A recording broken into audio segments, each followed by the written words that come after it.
Eng yaqin do'st bilan hech qachon qayergadir nimadir o'rganishga borib bo'lmaydi, repetitorga. Chunki men bitta o'zim borsam, u yerda dars bo'ladi. Do'stim bilan bordim, yemagan basharasini ko'rib kulgim kelaveradi.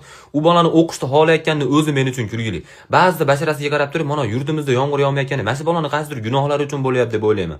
To'g'risida 3 yil medga tayyorlandi. Xudoga shukr kira olmadi, to'g'risi. Yo'q qilaverardi insoniyatni yarmini. Ammo 3 yil tayyorlandi, men u bolani tasavvur qila olmadim. Med sohasida stomatolog bo'laman, nevropatolog bo'laman, qaysi yo'nalishda maksimum kinnachi xola bo'lishi mumkin deb o'tirdim-da, to'g'risi duo qilib, meni duoyim deb kira olmadi o'zi. Hali bola bilan ingliz tiliga ham borganmizda billa. Birinchi darsda o'zlashib ketganmiz. Hamma 10 gacha chiroyli sanagan bo'lsa, biz 6 gacha sanab kulib yuborganmiz. Ustoz bor yo'qol beti yo'la deb chiqarib yuborgan. Shundan keyin bormay, uydagilar borishyapsanmi? U bu narsa deb berishdi desa, ikkovimiz uydagilar bilmaydi, birga gaplashib qolardik. My friend, of course, umbrella desam, u ham yes bro, present continuous orange potato deb. O'shuna deb turaverardik. Ingliz tili ustozni oldida qani gaplashib berishchi deyishmagunicha uyimizdagilar.